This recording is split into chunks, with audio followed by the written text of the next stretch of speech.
تحفے کے پیچھے غرض کیا ہے، مقصد کیا ہے؟ سنت میں ہمیں کیا مقصد بتایا گیا تحفے کا؟ محبت بڑھانا۔ ایک اور مقصد کیا ہو سکتا ہے؟ کسی کی ضرورت پوری کرنا۔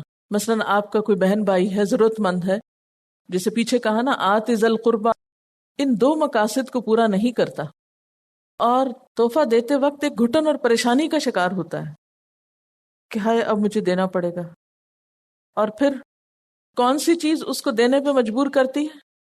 یا تو معاشرتی تعلقات کہ اگر نہیں دیا تو دوسرے مائنڈ کریں گے، تعلقات خراب ہوں گے، وہ ایک خوف اور ہراس ہوتا ہے اس پر، یا پھر وہ کیا سوچ کے دیتا ہے کہ آج میں دوں اور کل اس سے زیادہ دوسرے سے وصول کروں، جس کو عموماً ہمارے ہاں نیوتا کہتے ہیں۔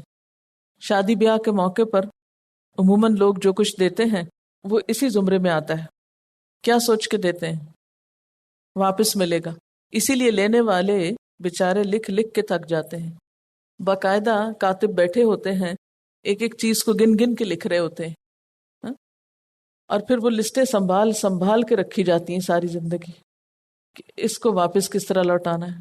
اب آپ دیکھیں کہ وہ سب کچھ جو آیا وہ آپ کے لیے بلائے جان بن گیا، مصیبت بن گیا، خوشی کے بجائے پریشانی کا سبب بن گیا کہ اب اس کو لوٹائیں کیسے۔ اب دیکھیے کہ ہدیے کا مطلب کیا ہوتا ہے۔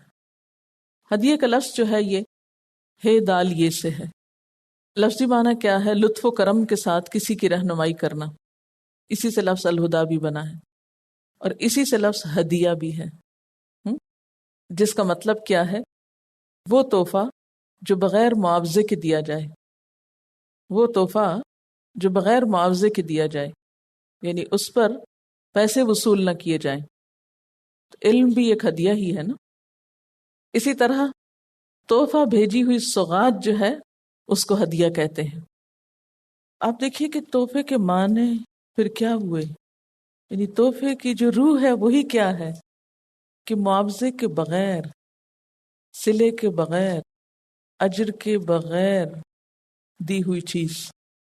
اور اگر ہم اس لیے دے رہے ہیں کہ اتنا تو کیا دگنا ملے یا زیادہ ملے، تو پھر تو اصل روح فنا ہو گئی، اس کی مقصد ختم ہو گیا۔ تو تحفہ دینے کے دو مقاصد تو وہ ہیں جو پہلے میں آپ کو بتا چکی۔ تیسرا مقصد کسی سے کوئی کام نکلوانا، ایسا ہدیہ رشوت کہلاتا ہے، خوش آمد کے طور پہ یا رشوت کے طور پر کسی کو کچھ دینا۔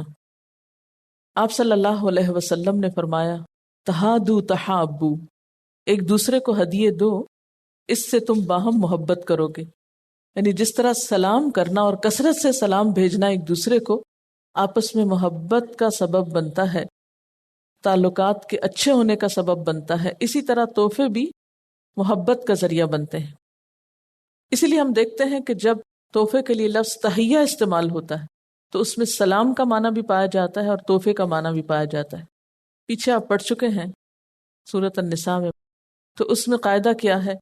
اذا حییتم بتحیۃ فحیوا باحسن منها او ردوها، کہ جب تم دعائے زندگی دیے جاؤ، تحیہ کا لفظی معنی، یا سلام بھیجے جاؤ یا گریٹ کیے جاؤ یا تحفہ دیے جاؤ جو ایک ضمنی معنی اس کا نکلتا ہے، تو کیا کرو؟ فحیوا باحسن منها، تو اس سے بہتر کے ساتھ لوٹاؤ، اور ردوہا، یا اسی کو لوٹا دو، یعنی سلام کا جواب لازمی طور پر دو۔ سلام کے بارے میں بھی آپ جانتے ہیں کہ آپ صلی اللہ علیہ وسلم نے کیا فرمایا کہ خدا کی قسم تم لوگ اس وقت تک جنت میں نہیں جا سکتے جب تک کہ تم مومن نہ ہو، تم مومن نہیں بن سکتے جب تک کہ تم باہم محبت نہ کرو۔ دیکھیے کہ ایمان کیا ہے؟ محبت کو عام کرنے کا دوسرا نام ہے، لوگوں کو جوڑنے کا ذریعہ ہے، اور ہم ایمان کو محض ایک ریچول کے طور پہ لیتے ہیں۔ پر میں مومن ہی نہیں جب تک محبت نہ کرو، اور کیا میں تمہیں نہ بتاؤں وہ طریقہ کہ اس پہ عمل کر کے تم باہم محبت کرنے لگو؟ افشوا السلام بینکم، سلام کو اپنے درمیان عام کر دو۔ اور اگر تحیے کو ہم سلام کے علاوہ تحفے کے معنی میں لیں تو تحفہ دینے کا مقصد بھی کیا ہے کہ محبتیں عام ہوں، تعلقات اچھے ہوں۔ تو اس سے کیا پتہ چلتا ہے کہ تحفہ ضروری نہیں کہ کوئی بہت قیمتی چیز ہو، بہت ایکسپینسو ہو۔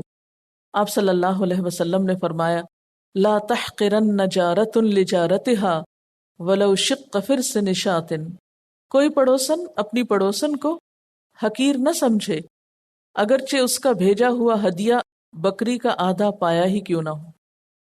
یعنی اگرچہ پایا اور پایا بھی آدھا، سری پائے بناتے ہیں نا، تو عام طور پر لوگ کھانا نہیں چاہتے، پسند نہیں کرتے بعض لوگ اس کو، یا اس کو حقیر چیز سمجھتے ہیں. تو فرمایا کہ اگر کوئی پڑوسن اپنی پڑوسن کو تحفے میں بکری کا پایا، اور پایا بھی پورا نہیں آدھا بھیج دیتی ہے، تو اس کی وجہ سے اس کو حقیر نہ سمجھا جائے کہ لو دیکھو کیا بھیجا، یہی رہ گیا تھا، کیا ضرورت تھی اس کے بھجوانے کی.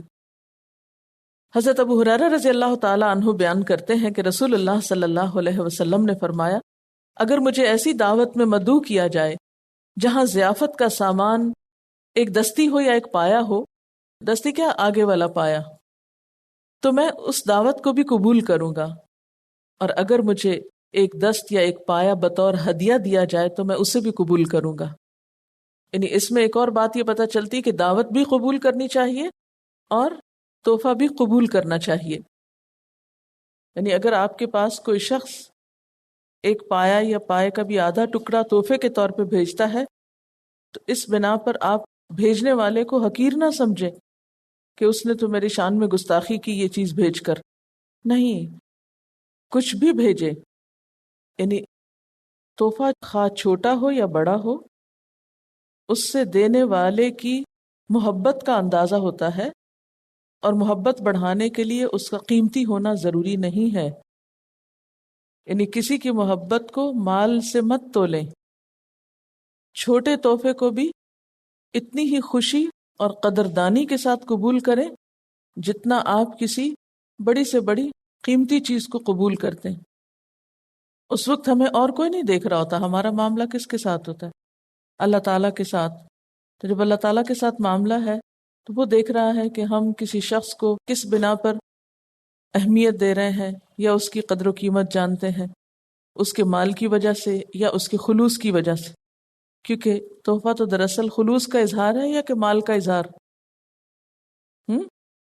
خلوص کا. تو تحفے میں کیا ڈھونڈنا چاہیے؟ خلوص ڈھونڈنا چاہیے یا مال ڈھونڈنا چاہیے؟ خلوص، جو اس کی اصل روح ہے کہ تہادو تحابو. اور پھر تحفے کا بدلہ بھی دینا چاہیے.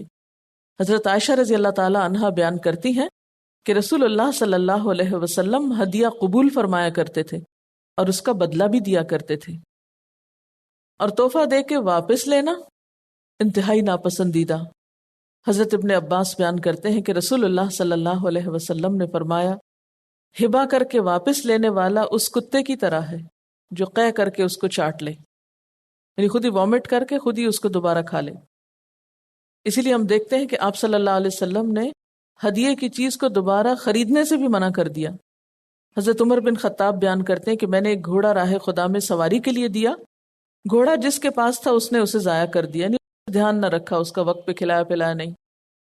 بس میں نے چاہا کہ میں اسے اس شخص سے خرید لوں، اور میرا خیال تھا کہ وہ اسے سستا بیچ دے گا. میں نے اس کے بارے میں آپ صلی اللہ علیہ وسلم سے پوچھا تو آپ نے فرمایا کہ اسے مت خریدنا، یعنی چونکہ تحفہ تھا، دے چکے ہو تو تم نہیں خریدو اس کو، چاہے وہ شخص تجھے اس کو 1 درہم ہی کے بدلے کیوں نہ دے، کیونکہ اپنے صدقے کو واپس لینے والا اس کتے کی مانند ہے جو اپنی قے کھاتا ہے. اسی طرح آپ صلی اللہ علیہ وسلم کے بارے میں پتہ چلتا ہے کہ آپ خوشبو کا تحفہ واپس نہیں کرتے تھے، یعنی خوشبو کے تحفے کو پسند کرتے اور اس کو واپس نہیں لوٹاتے تھے.